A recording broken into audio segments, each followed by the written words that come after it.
Well, a very good morning and welcome to day 2 of the cross-country World Cup season. Some very exciting sprints yesterday with one or two surprise results, one or two controversial finishes as well. But today they go the distance, the women going over 10, the men over 15. Well, let's have a look at the programme. It's the women who go first. It's a time trial event, and the seeded group pretty much going early on this time round, and the men starting at 11:20 UK time. Well, Mike Dixon and Patrick Winston with you throughout the cross-country season. It's going to be a good one, Mike. Looking forward to the World Championships already, which sort of sandwiched between Garmisch and Innsbruck up in the little town of Seefeld. Yeah, it's been a long time. They have had the World Champs previously, 1985, and yet they're excited in that whole valley, and it's a good venue at that time of year. It's going to be warm, certainly sunny, as the normal days there. Teresa, so today is a big day for you. Classic 10K. How do you feel? Yeah, I feel good. So I'm really looking forward to this race. Yeah, I will give my best, and let's see what it brings today. How do you judge the conditions out there or here in Ruka? Yeah, so yesterday were also good conditions, so the track is hard, and so I was not today on the track. I will see it later. So, but when it's like yesterday, then I think it's good. Also, with this less snow, they made a good job, and I think we have good races here. Okay, all the best. You'll do great. Thank you. Okay. She's absolutely right. There is not a lot of snow. Normally at this time of year, there's a good metre sitting, and the temperatures are down around -15. It's considerably warmer. There's enough snow. They've been making snow for a month or so now, so they've laid it out on the tracks. And when she says the tracks are hard, the tracks are firm. And there is no comparison between a tourist track and a World Cup or a World Championship track. Not at all, and I think when you're compressing, so you're machining this man-made snow, which is quite sharp, hard crystals, and I think that's also what she means by the toughness, the hard of the track. 3.3 kilometers, 3 times for the women. You can see the descent from the stadium, and then it's all climb up to 1.5 kilometers. Then you get your recoveries, so it's a course of hard climbs and decent recoveries before the final climb back up into the stadium. And that journey 3 times around. And we know how tough the climb is into the stadium, but the climb at the halfway point, or just before the halfway point of the loop, is twice as long, and it's pretty steep as well. That has ended many people's chances, particularly on the last loop. Take it too fast first time around, you're going to pay a heavy price later on. We have seen that over the years as well, many times where an athlete will charge the first 3.3 and then struggle in the final 2 kilometers.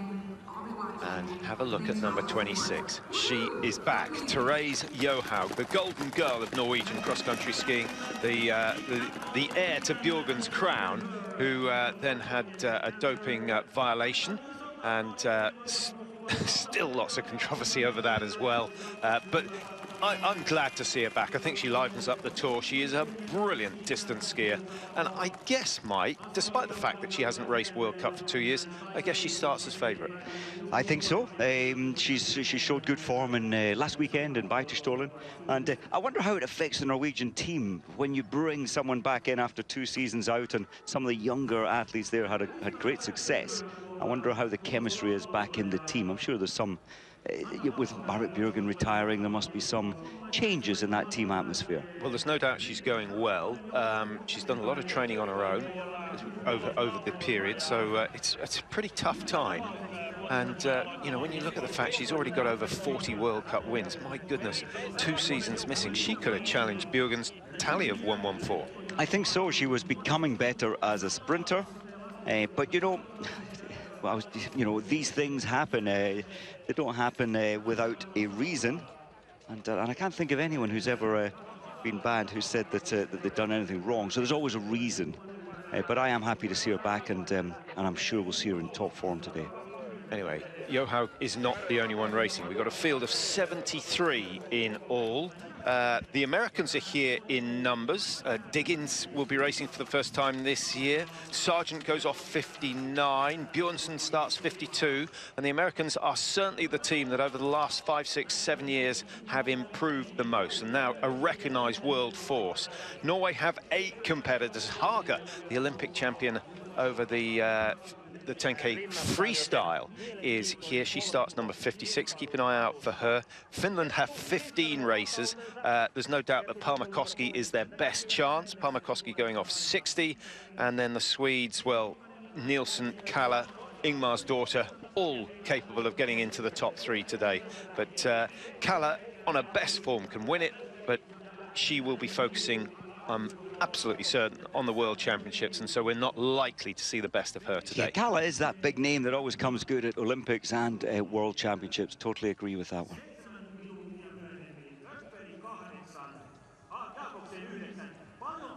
So the scene is set. It's a quietish stadium at the moment as number 1 Hanna Falk of Sweden takes her place in the start sheet. She comes from Ulricehamn, which is actually where the World Cup are going. It's sort of the end of January, 26th, 27th of January, we'll be racing there. We're nice to have a relatively new venue, and we'll see how she gets on. Sweden, as I mentioned, have got a strong team. Kalla goes 58, so she's got, what, 24 minutes to wait before she gets her skis on.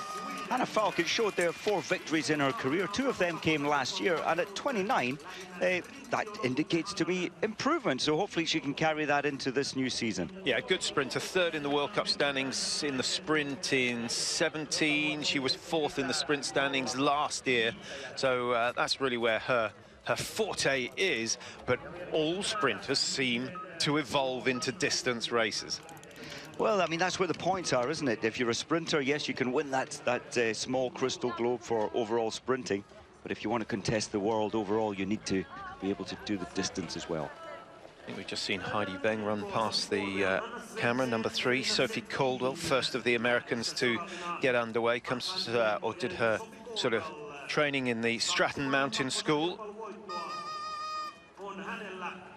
Been in New Zealand, training at the Snow Farm and racing at the Snow Farm in September.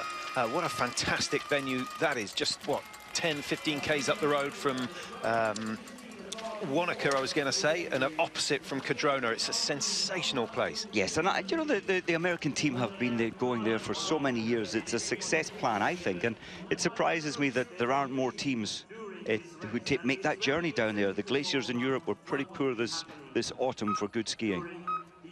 Anna Svensson comes from the Paris of the North, Tromsø, and she's been racing okay. 6th in a 10K Classic in Beitostølen, and that shows that she's got reasonable form, perhaps indicating that she's not likely to finish in the top 3 here, but certainly top 15 would be a good result for her. Settling next for Sweden from Sollefteå, but way up in the north of Sweden. 23rd ranked last year. Of course, last year at this competition, it was a 3-day event. I do like it when it's the 3-day events, a mini tour. But of course, the time trial sprints yesterday and time trial today. She made her debut at the age of 16 back in 2009. Settling, and I wonder what age you feel you have to start showing your credentials to be a potential decent senior. Certainly, Norway, Sweden, at 13, 14, they've already, you know, picked out the future stars. Practically, and you know, you can map someone's career, although some we have seen in the past athletes who are incredible at age 16 to 18. Sometimes there's a burnout. They've been so used to winning, when they get more senior, they don't like losing, so that chases them away from the sport almost. But mostly you can map an athlete by success as a junior. So through 1.1 in just under the 3 minutes. So it's not a particularly quick start, but she's just cresting the top of the big climb that we were talking about before the race started. And so it's a tough opening 1 kilometre. You get that descent out of the stadium, yes, but then almost immediately you hit the flats, you start climbing again. Zarabiatova for Russia. And the Russians, Mike, on a high after their success yesterday. They won both the men and the women's sprints. Belarukova winning the women's sprint. That will pick the team up. And they're a team, the Russians, that pretty much keep themselves. Nothing's changed in the last 40 years. It's quite true. I mean, they're reaching out and opening up, and And we saw that in the interviews yesterday. There's a lot more openness and enjoyment, I think, in the skiing, and that's maybe what's bringing them the success yesterday. I think in a men's race, we could absolutely see another Russian victory today.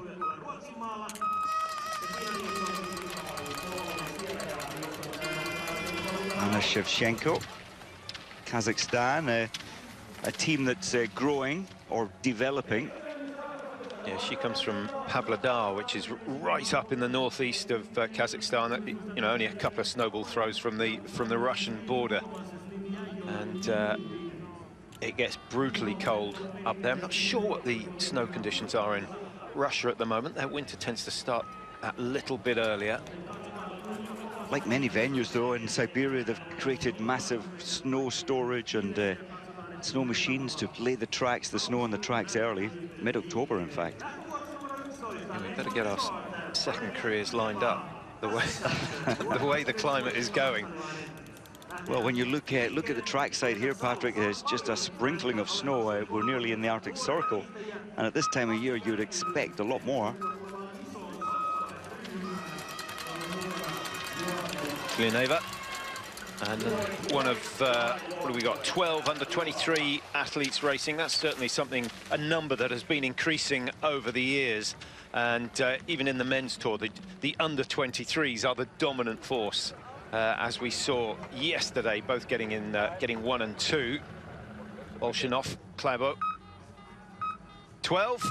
Anna Maria Lampitz from Slovenia. She's had one win in her career. That came in Pyeongchang, but not last year. It came in the pre-Olympic Games, and it must have made her think an Olympic goal was a possibility. Didn't turn out that way, but she's a strong athlete, Lampitz.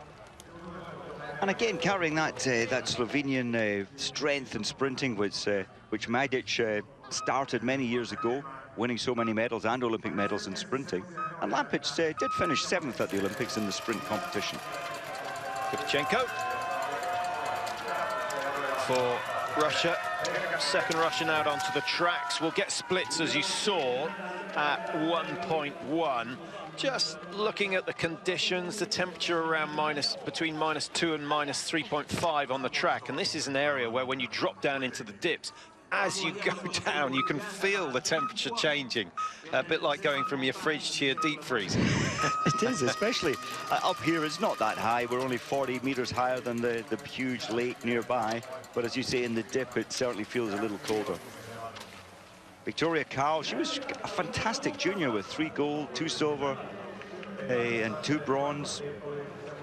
And yet at 25, she hasn't transferred that yet into her senior racing. Carl followed out by a teammate, Pia Fink from Bremelau. Looks focused, and Germany just trying to raise their game. 3 Germans in succession, actually. You just saw Katharina Hennig taking her place in the start sheet, who comes from Oberwiesenthal. And Germany, I guess, is one of those countries that will suffer far more from global warming, in that you know, their seasons, even 20 years ago, you never quite knew whether the first snows were going to come before Christmas or not. It's absolutely, and when you look at a venue like Ruhpolding for biathlon, it's at 700 meters. All the venues below 1,000 meters, I think, will have been struggling. Yeah, certainly the last 5 years. Yeah, if you take the last decade at Ruhpolding, how many times have we been there and been racing on natural snow? I can only think of one, but when it's nice, it is unbelievably good. It's just a beautiful area. Let's hope this year is one of them. Petra Novakova for the Czech Republic. Just so there was a clip came up there as she was 3rd in a 10-kilometer classic under-23 World Championships. That was back in 2016, only 2 years ago. So clearly she's got good credentials, good engine. So leading time still being held by Sophie Colwell at 2:49 through 1.1, and this is certainly one of the courses where the leader on the first split very seldom wins, but I think that rule might get broken today. I think Johaug is going to go out so hard at starting number 26 that she may well hold the lead going through 1.1, although Johaug's a light figure, Mike, so she doesn't gain any advantage on that first downhill section. No, that's true. The Johaug's benefit today will be these climbs this long. You mentioned it earlier. It's twice as long in terms of distance as it is back into the stadium, but a firm climb. And Johaug is just going to go at full tempo. It's what I call a concave climb. Gets steeper and steeper as you go up. And really, in terms of your physical state, you want the hill to lessen off. You want a convex one, so it just eases off as you get more and more tired. That's not the case here in Ruka. So the first 20 or so are underway in the women's 10-kilometre classic, the first distance race of the season.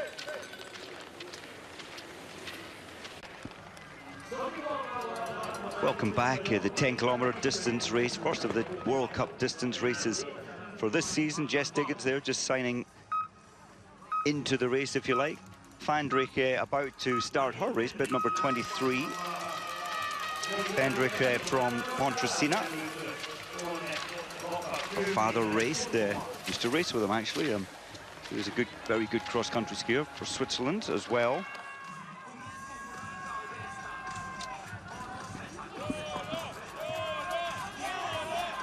So 2 Olympic medals, Bela Rukova about to get her race underway. And great success yesterday. Will she feel today the 4 times around the 1.4-kilometre sprint course yesterday? She's bound to, but I think she'll be on such a high that she still stands a good chance today for a top 10, maybe a top 5, possibly even a podium. Ringwald coming up to the 1.1, having to zigzag a little, just looking for the best snow to get the grip. It's faster if you can stay in the tracks, but the tracks tend to be just a little bit glazed from the pressure of the skis. And 2:49 remains the quickest time at 1.1. Just looking at the finishing times, around 25 minutes is usually the winning time for this event, Mike. One name stands out above all others, that is Bjørgen. The second name that sticks out is Therese Johaug. She's won this on a number of occasions, often when it's part of a pursuit for what's known as the Ruka Triple. We don't have a Ruka Triple this year, so away she goes. She's back in the Norwegian colours, back in the Norwegian team. Therese Johaug, after 2 years away from World Cup action, storms out of the stadium. She is hungry. That's an incredible start. I felt she was slipping. The grip, which she does need grip today on those skis, I thought there was slight slipping, but it is glazed on that from that start line. But certainly the effort and the intent is, I want this win today. Come back strong. The good news for Johaug is that she's back on the tracks. The bad news is that a lot of her big opposition start after her, so they'll be able to track exactly what she's up to. This is Tiril Udnes Weng of Norway. The Weng twins did well. Heidi Weng didn't qualify for the sprint knockout phases yesterday, and so she needs to get her season swinging. Remember, Weng won the overall title last year. Johanna Mattintalo for Finland, one of 15 Finnish athletes racing today, and at last the crowd find their voice.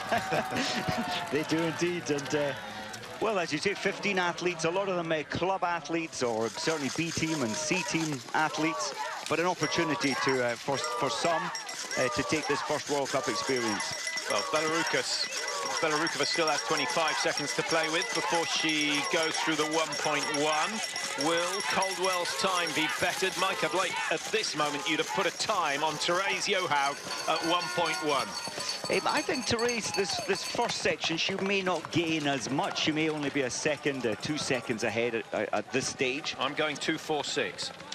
2.46. 2.46. What have we got as the lead? 2.49. So you're saying 3 seconds. I think that Therese, I think she'll more get into the race as the distance unfolds. Let's have a time.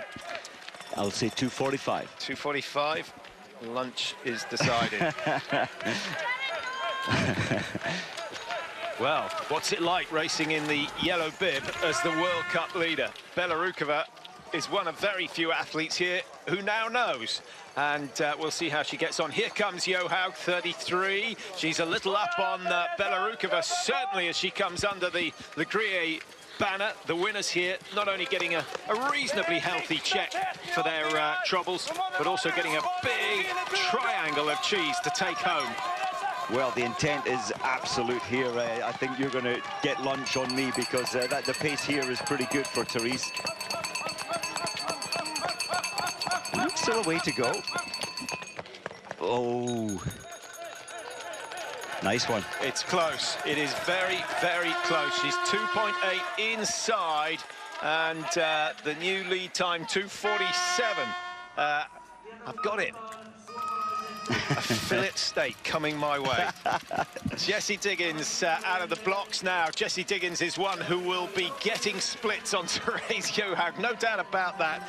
Diggins' highlight last year, Mike, what do you think? Her success at Seefeld at the pre-World Championships, or, of course, the Olympic Games? The Americans were fantastic, weren't they? They were indeed, and you know, her results at the Olympics, what, 3 times 5th and 1 7th, and of course the gold medal with Keegan Randall in the team sprint. That will live forever, a gold medal at the Olympics.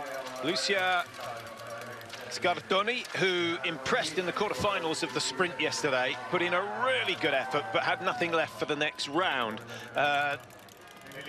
Nothing wrong with that. She showed that she can do it. I think as she gets older, more experience, we'll see her progressing further and further in the sprint competitions. Krista Palmer-Koski just disappearing to do what she has to do as Kerttu Niskanen takes to the start line. And Niskanen, very experienced. Well, her brother, of course, in the men's race, one of the favourites. He likes the classic. He loves classic technique. He is the Olympic champion over 50. Today it's only 15 for the men, but he's looking for a podium at least. 2:47 dead remains the leading time. Stina Nielsen goes through. Wonder how she slept last night after taking a tumble with 100 meters to go in the women's sprint. She was pretty much nailed on winner at that stage. She was in the perfect position coming into the home straight, but just lost that left ski. Something went wrong. I still think what happened, and I haven't seen a super slow-mo, but I think the left ski just went from the main track, slipped down into the spore, as it's called, and just tripped her that way. There was no way she planted the pole inside the ski. It's unusual to make mistakes with 100 to go. Fatigue plays a factor, of course. Here's another woman who did well at the pre-World Championships in Seefeld. Von Sieventhal got her first win on the World Cup last year, so the Swiss will be excited about her. They'll still be excited by Dario Colonia and his potential. Marina Bikova for Kazakhstan. Anna Shevchenko was the first of the Kazakhs to start, but their team with no one in the top 10 at the first split coming at 1.1. Belarukova leads at 2.1 at the moment, having gone through, and we should see Johaug go through that position very, very shortly, as she started just a minute behind Belarukova. Should be 10 seconds or so. Krista Palmer-Koski, is it going to be her day? She'll enjoy her start position. Ingmar's daughter, 2-time Olympic medalist, as you can see, and most of the medals coming in the relay events. Very much, but Johaug has now gone through the 2.1 kilometre. Well, she had a lead of 2.8 at half the distance she's now at, and that lead has gone up to 8.1 seconds. Yeah, so she had a lead of 4.9 over Belarukova at 1.1, and that's extended to 8.1. So that's good work. Sophie Caldwell, the closest, challenging Johaug's time at 1.1, and Caldwell started very early. Looks like she pushed a little too hard on hill number 1. I think so. So Caldwell, as you say, she's second fastest at 1.1. At 2.1, Caldwell is now 15.9 seconds. Palmer-Koski, we must say, Patrick, she has won the last 3 World Cup 10-kilometre classic races. Yeah. Yes, that was last season, but that's how good she was last year. Yeah, she won in Lahti, beating Marit Bjørgen by a full 26 seconds. That is a massive, massive margin. 2:47.37, the winning time on that occasion, as we watch number 40 out of the blocks, the familiar figure of Heidi Weng. And Heidi Weng will be very glad she's starting behind Therese Johaug. Haina Hukkanen for Finland. And Finland have Monanen starting 46. They've got Pipo starting at 51. And Palmakoski is starting at number 60.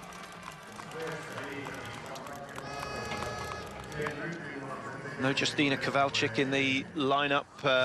She always used to be a threat, anything in the classic style, particularly around 10 kilometers. Østberg, now, she's had success here before, finished third last year behind Bjørgen and Kalle, and she finished third in 2015. So good, Mike, but so often beaten by one of her teammates. Yes, and that was very much like Heidi Weng for a number of years as well. And when you look at Heidi Weng's stats, she's got 48 second places at World Cup, 47 third places, and only 18 victories. And that was because Therese Johaug was taking most of these wins, and Marit Bjørgen, of course, the same. And it allowed Østberg and Weng their opportunity when Marit went away for her baby break, and of course Therese missing the last 2 seasons. Ingmar's daughter isn't going to be too far off the lead, coming through 1.1, but she will not overtake Therese Johaug. And Ingmar's daughter, if she's 5 seconds behind, no, that's going to miss out on a top 5. So 7th position for her. 44, about to get underway. Astrid Jacobsen, again from Norway. And Jacobsen, an Olympic medalist as well. We saw her having great success out in Sochi. Very, very tough times for her with a family tragedy as we watch Charlotte Kalle. She's looking pretty serious. Great racer, fans' favourite without a doubt, Charlotte Kalle.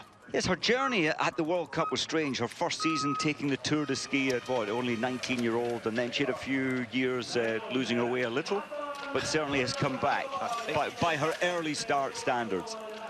And certainly that success came through at the Olympics last year as well.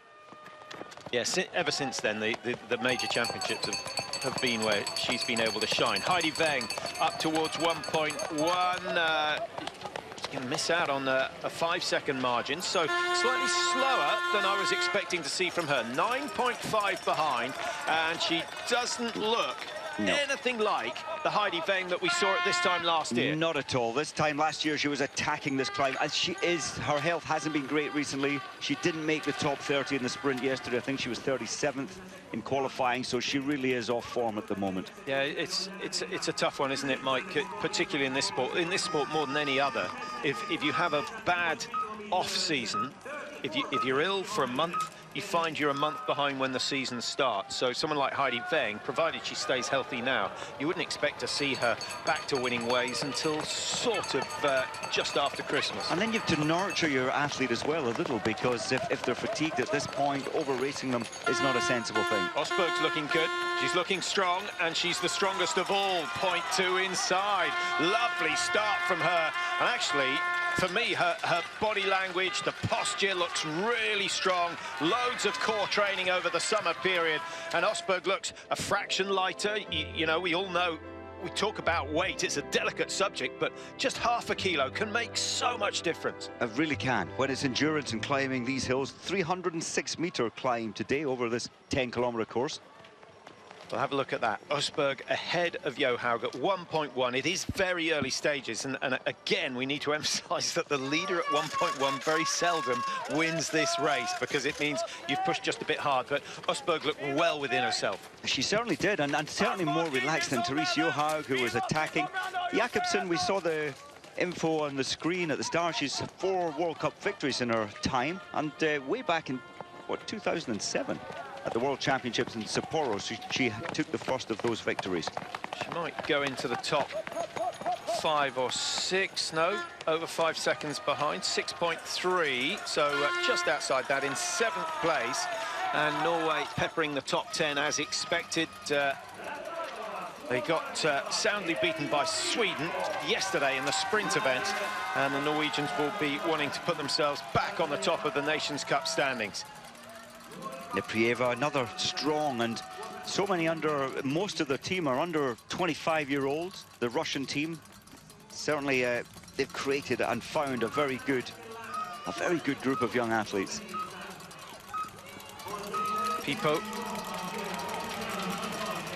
starting for Finland, another of the under-23s, comes from Ruka, which is up north, where they have a snow tunnel. We used to go there on regular occasions to get some early season training in. Always smelt a little strange, but it was the perfect way to ensure that you could get some distance in on skis.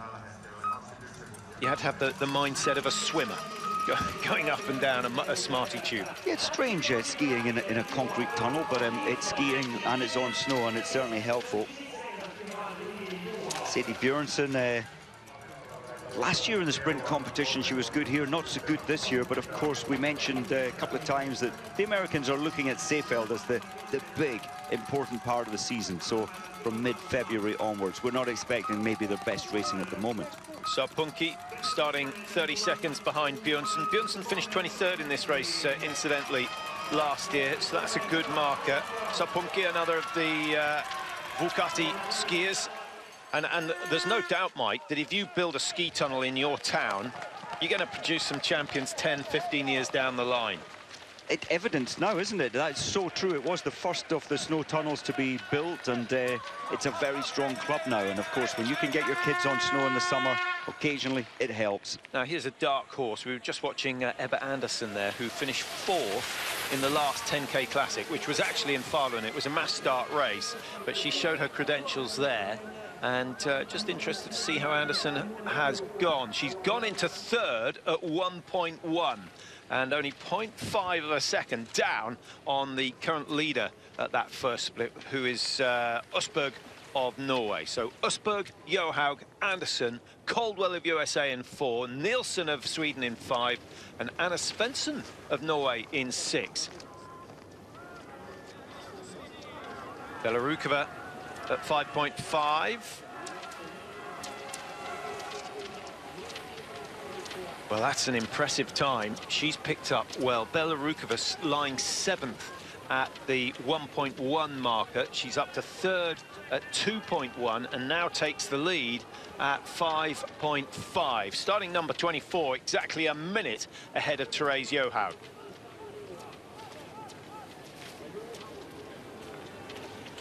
Well, here is Johaug. That tempo she started with, she's still carrying it. What are we looking at? 15 minutes later, the tempo is still there.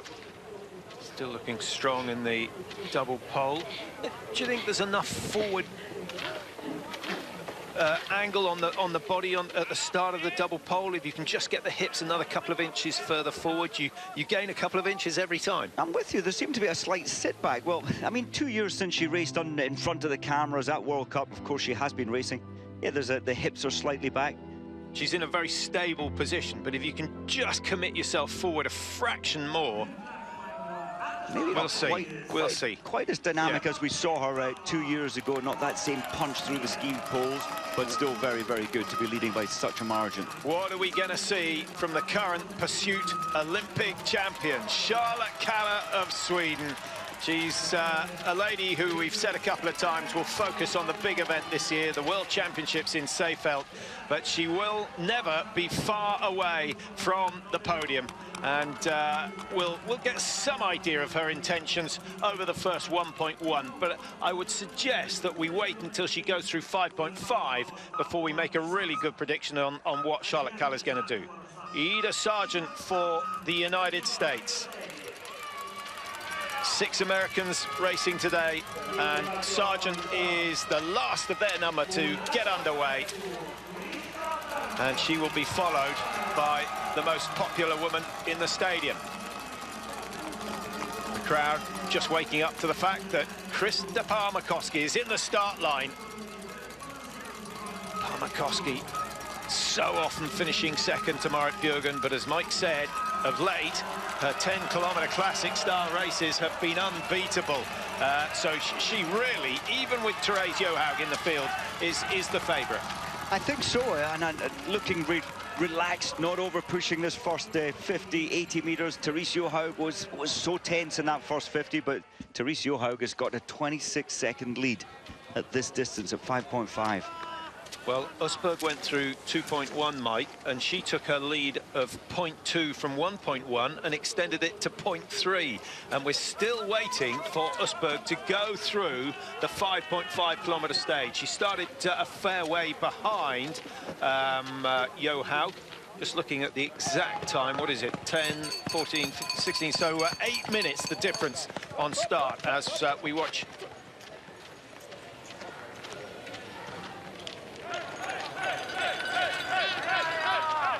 Haga into 9th place, the Olympic 10-kilometre champion.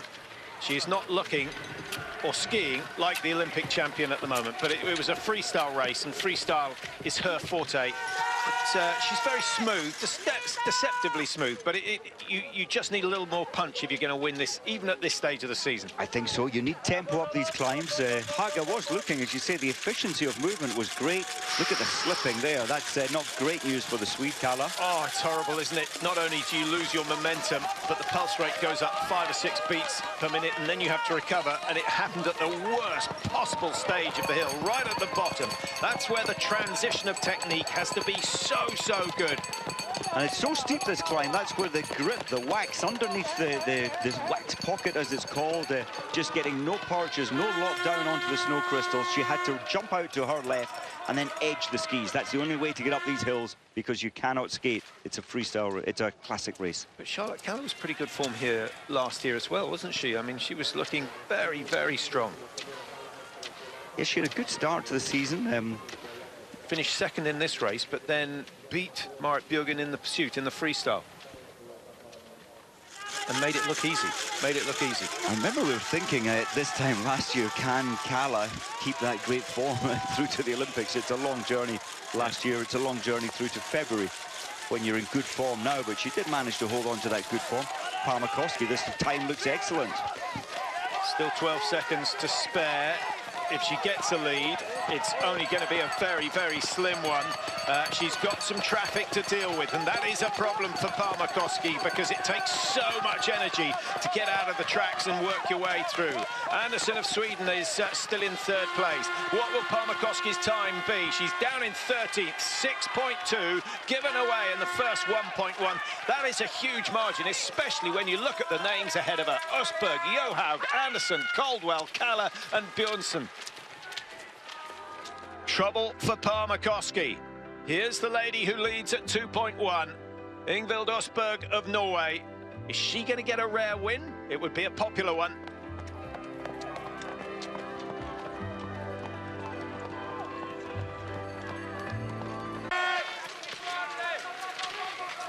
Welcome back to Ruka, number 26, Therese Johaug, starting to look a little worse for wear. She's working phenomenally hard, as she always does, right from the gun, coming up behind Astrid Jakobsen, her teammate, so she knows things are going well.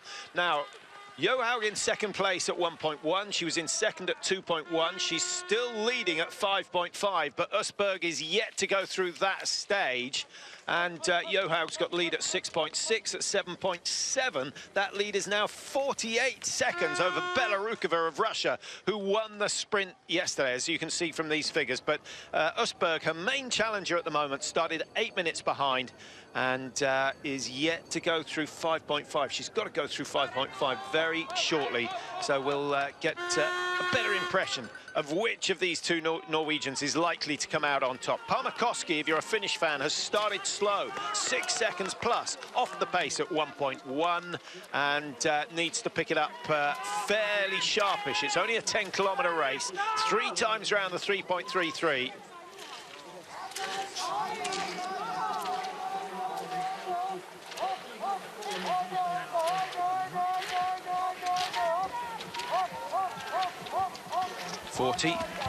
I'm sure some of you recognise the technique. Heidi Weng, who was 4th here last year. She was the 3rd the year before, so generally starts pretty steady. Johaug's time at 5.5, too good for everyone. Usberg has lost Well, over 16 seconds, 17 seconds in all lost between 2.1 and 5.5. That is absolutely phenomenal from Johaug, who's now built herself a significant cushion. Unless she melts on the final lap, it's going to be victory number 1 from 1 since her return. Now, is that a good thing or a bad thing that she's showing just such good form, Mike? Well, I think she said at the press conference in Biddestolden last weekend, please don't expect too much of it. It's going to take me a long time getting back into racing. But she just destroyed the field in Norway, the same field, same Norwegians as we have here. So she was trying to take the pressure off. Is it a good thing? It's great news for Johaug to be racing so well at an incredible pace today. And we'll leave it at that. Yep.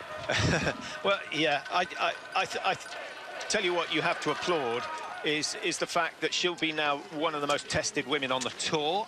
So you can take away any assumption that this is a disingenuous performance. But what impresses me is how hard it is to train on your own and keep this sort of a level.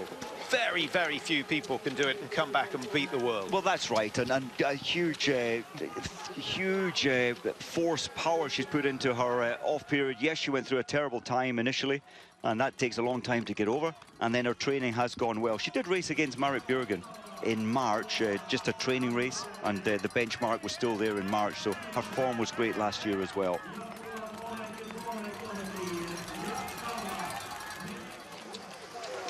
Yep, the cameraman has to hold a flag nowadays to indicate when he wants the crowd to react.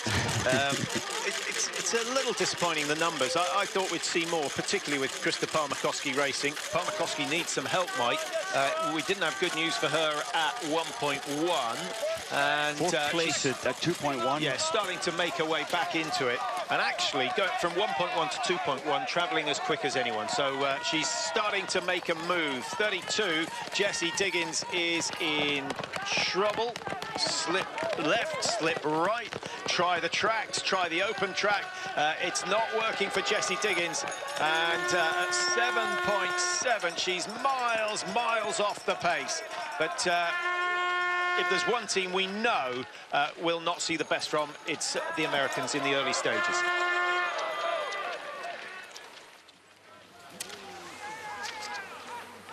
Now, Andersson of Sweden, an exciting prospect for the Swedes. She's in the under-23 category, but she's a threat to everyone in the field. A top 5, I think, would be a really stunning result for her. And top 10, respectable, and gives her a platform to work on.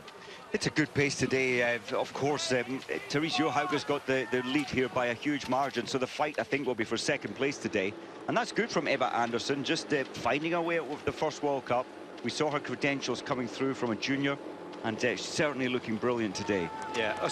Do you think Osberg started too fast? I do. And do you think she's going to drop away? If she does, then we've got a great battle between Osberg, Jakobsen, Andersson, and of course Palmakoski. Palmakoski's going to feature at some stage. I think Palmakoski will. She'll come back, but the tempo here that Therese Johaug, 26, there she is, charging up this climb. She's just maintained this this incredible, like a lightweight boxer, tempo all the time. She's kept that from the start. Yes, she's got another lap to do. Sorry, she's coming into the finish. Coming into the finish, of course. Yeah, and 25 minutes usually the time here. She's going to be well over that. So the conditions aren't quick, but Johaug with about 200 meters to go. She's got the left turn to make, and then she'll see that finishing banner. This is where Nielsen took a tumble yesterday to throw away her chances of taking the first victory of the season. But Johaug, no such mistake. She's still over 150 ahead of everyone. Bella Rukova is just about to cross the line. She'll go into top spot for now, 28.57. But Johaug almost a minute inside that time. Unbelievable. What a start, what a comeback. Johaug almost certainly has secured her first win since her return. And we can look forward to the fight that she's going to have for the overall title this year. Well, I mean, it's early start numbers, so a lot of the big names are further behind. Bela Rukova, she won't be believing the fact that that clock says 54.9. I think she could probably hear Johaug behind her, because Johaug's one of the, like those tennis players that, you know, habitually screech on the serve. Johaug is one that you can hear from a couple of 100 meters away when she's coming down the track. Gasping for air. Remember Sapporo, I think it was 2007, when Johaug took that bronze medal at the World Championships in the classic discipline, over 30 kilometers. It was incredible. We thought there's a star has landed at the World Cup, and she's still doing the same now all these years later. Yeah, the tempo was what struck us first, and then the fact that someone so young could keep it going for 30 kilometers. And then, of course, 2011 in Oslo, where she won the 30K there, skiing away from Marit Bjørgen. That was another memorable performance. It was a 3 minutes 21 victory. And today, we don't often see a victory over 10 kilometers in the ladies' field by more than, what, 20 seconds, 18 seconds at best. I think today we're going to see close to 35-second victory, which is a racer apart. Is quite incredible. At this stage, I think it's worth reminding viewers that yesterday, the sprint event, Johaug didn't feature. Bela Rukova obviously went all the way to win that, and you know, I always feel that the sprint you need 48 hours to recover from if you've had to work full on. I think as a younger athlete, I think that's more the case. We've seen Dario Colonia in the past. Petter Northug used to be able to race very well the next day after completing 4 times around the sprint course. Well, this is Usberg. Just wondering whether the gap that's opened up now from 0.3 second ahead at 2.1. Usberg is now over 30 seconds behind. The skis aren't working as well. A couple of slips have taken the strength out of her. I think she still looks very good, Mike, but I'm just wondering whether the skis are much more significant than we thought earlier. But I was wondering the same. The skies opened up a little bit now. Was it faster? Not really. I don't think the margins are that much of a factor in terms of the snow and the sun on the track. The sun is never very strong up here at this time of year. So Nielsen coming in, and Bela Rukova's time is too good. Setlin, who sits in 3rd at the moment, is going to go down into 4th position. And Stina Nielsen,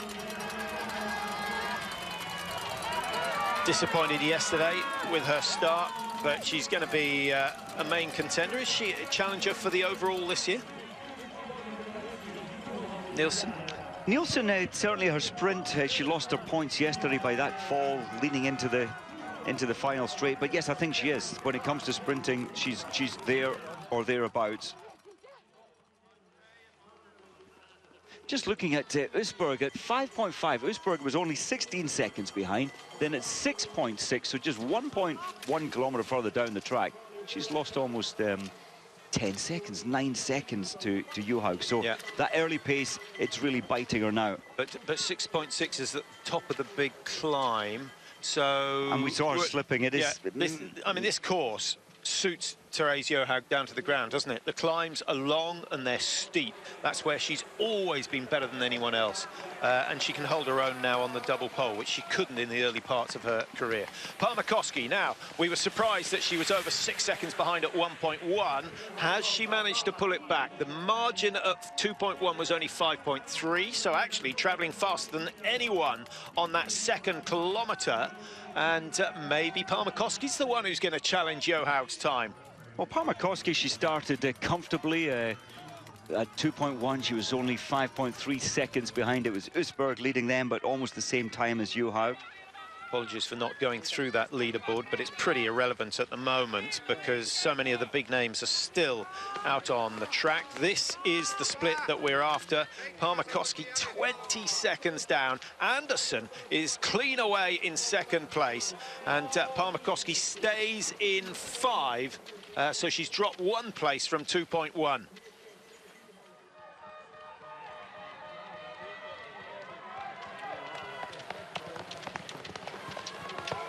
Here comes Anderson up to 7.7. She's moving very nicely. Anderson third after 1.1. She dropped to sixth at 2.1, but has kept the pace going on the second and the start of the third lap. So a podium, very much a possibility. I don't think the bookies had spotted her first thing this morning, Mike. I don't think so. I mean, she's good. We've seen how good she was as a junior. And I think there were some expectations at the last year for podiums, but certainly looking good today for that first podium. Any surprises on that? Well, again, we're seeing the Norwegian Reds at the top, but the time margin for me is quite incredible today. What Therese Johaug is doing to this field. I had expected Bella Ruka a little better. Yes, she won the sprints yesterday, but I thought she might have set a slightly better pace. Masako Sida in the top 15. Therese, I hope you got some warm clothes. You're going to be there a long, long time. I like the look of those mitts. She hasn't forgotten how to look good in the finish area. Yeah, it'd be interesting to read up on what she's been up to for the last 2 years. I know a few people have bumped into her training around Lillehammer area, Shushan in the tracks, and she's almost been in disguise, but given away by the fact that she's travelling so fast. The fastest in the world at the moment. And interesting, Fisher came back on board to sponsor her with the top-class skis and Swix for her poles. We see them there with her in the champion's chair at the moment. Nepreva, 58.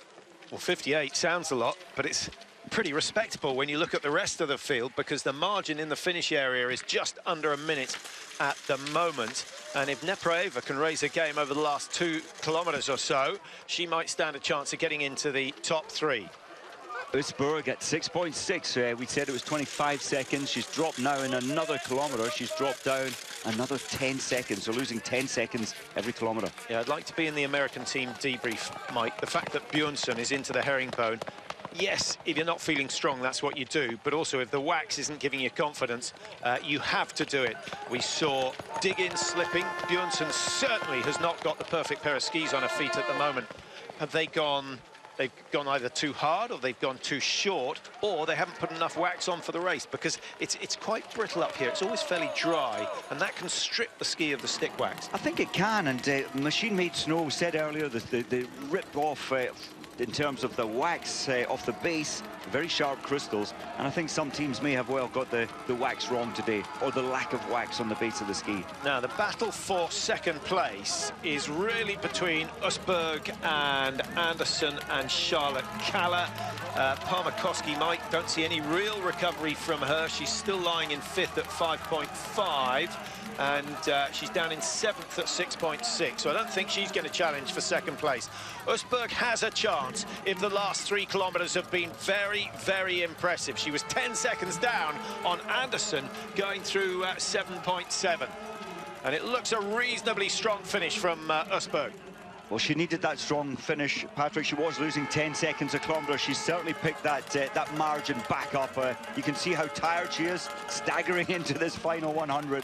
100 metres to go now. 54.9 is the margin that she needs to beat if she's going to go ahead of Russia's Bella Rukova, the winner of the sprint yesterday. Johaug is not troubled. The margin is huge. It's over 45 seconds. Usberg into second for now, and we'll try and track Anderson's performance. She's just gone through 8.8 and still has 10 seconds to play with. So it looks as though Sweden are going to stop the Norwegian 1-2 today.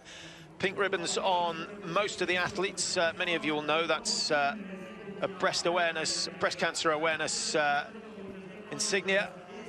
And of course, Kickin Randall, of course, this summer did get breast cancer. She's been under many operations, and of course, that's related to that as well. Quite incredible.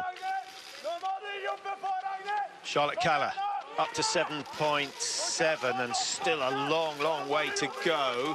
Now, Kaller at 6.6 was in second place, Mike. A good 6 seconds clear of Anderson. So Kaller now in a position to challenge. 25, she's going to be inside that. I think Kaller actually has picked the pace up. So we could see a 10-second margin between second and third. But Kaller is not close enough to Johaug to have any chance of winning this one. 20.4. Good battle for second between the two Swedes.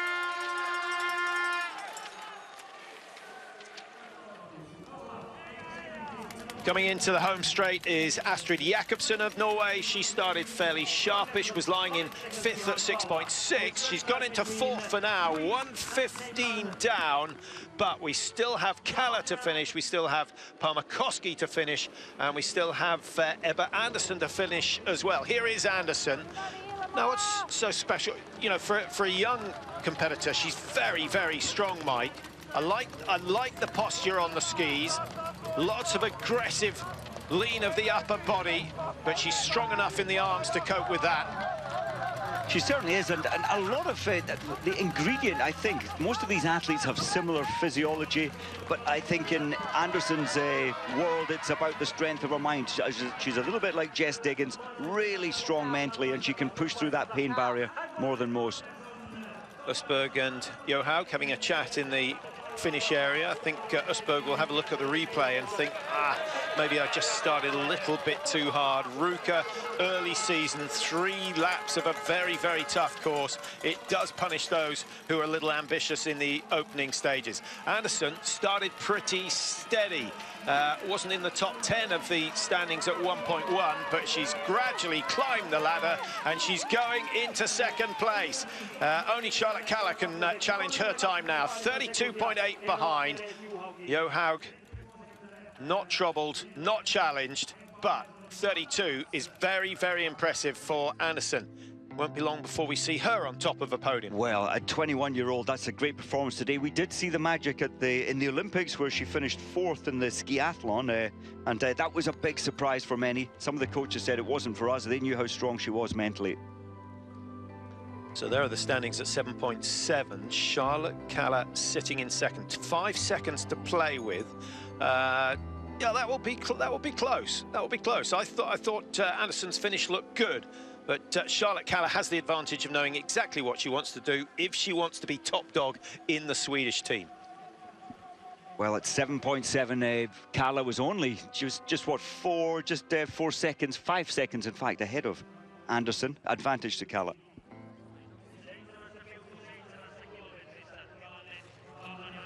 Well, job done. Get ready now for Lillehammer next week. Therese clearly knows that she's going to stay there for the whole race. No one can touch the time she set.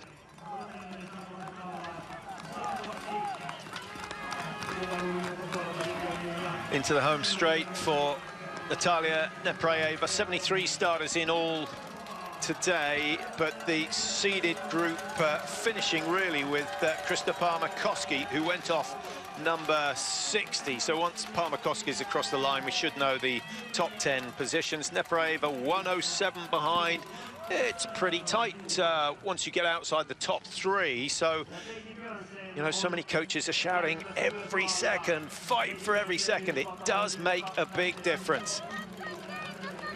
Every minute for Sadie Bjornsson. Been a disappointing day for the Americans, Mike. 30 seconds outside the best. She's still got 160 meters to go.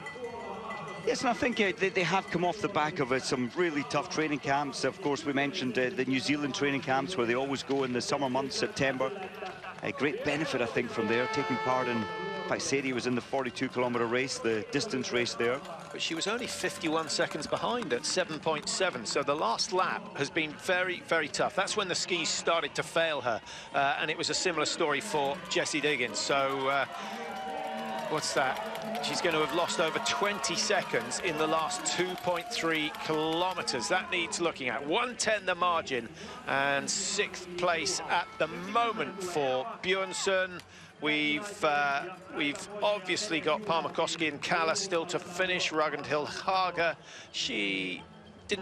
Haga didn't look too good early on, Mike. I can't see her on any of the leaderboards. No, not in the top 15. Weng as well. She's had a poor day by her incredibly high standards over the last 4 or 5 seasons. At the moment, Weng 137 behind, but still, it's a 9th position.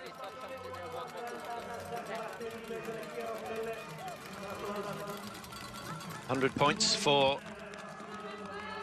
Therese Johaug, but she won't be into the yellow bib because Bela Rukova, who's sitting in 4th at the finish at the moment, got 100 points yesterday in the sprint event.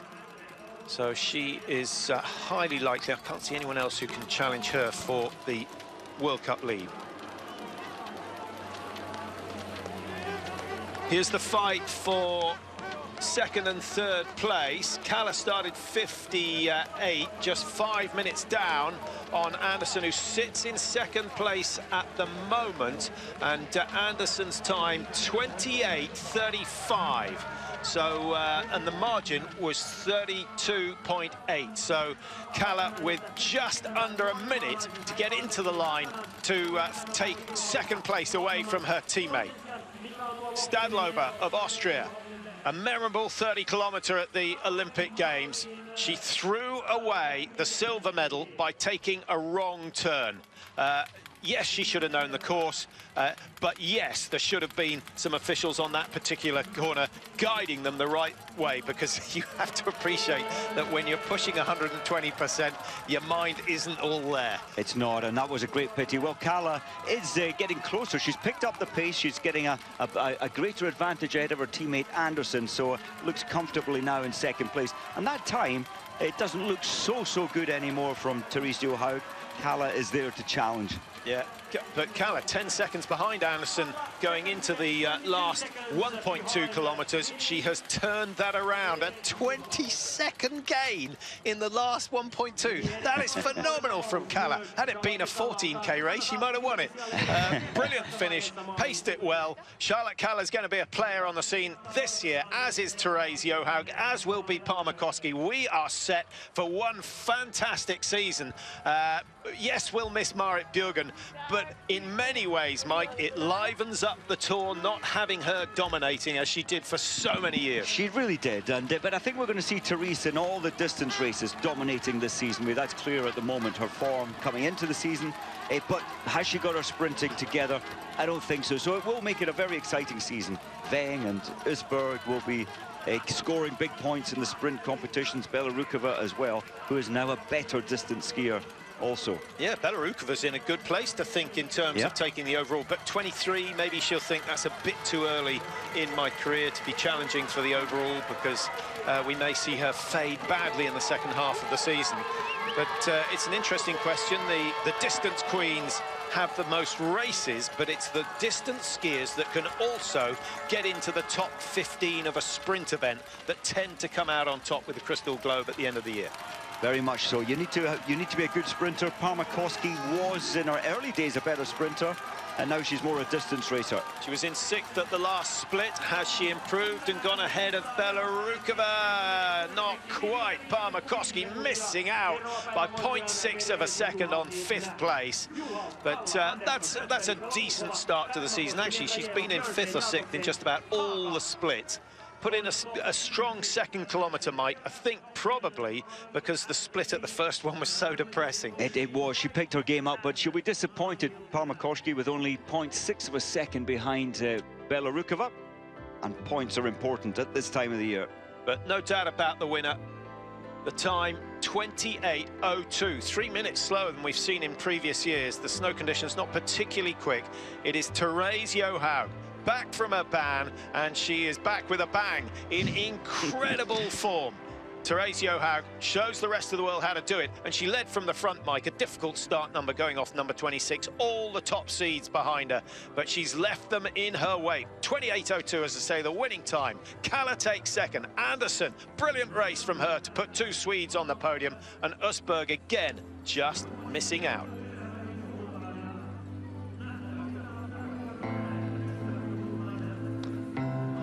Stina Nielsen, my good sprint. Had she won the sprint, she might have been in a position to challenge for the overall lead in the World Cup, but she's going to be a challenger for the overall.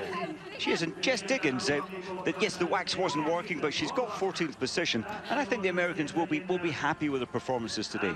Well, there's your lineup. Johaug in the middle, big beaming smile. My goodness, is she glad to be back. And nice to see that the atmosphere between her and the other races is not frosty at all.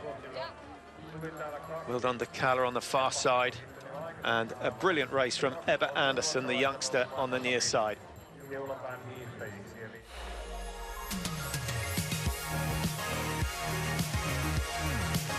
Well, still one race to go here at Ruka. It's a shortened programme from previous years, but the men's 15 still to come. And Klæbo, he'll be wanting revenge over Bolshinov. Klæbo threw away a victory yesterday. A little bit arrogant, a little bit overconfident. I expect to see some fireworks from him, but it's going to be a strong field. And certainly Norway will want to get the win. Well, thanks for your company. Do join us in just under an hour for the men's 15K, the third and final race of the weekend.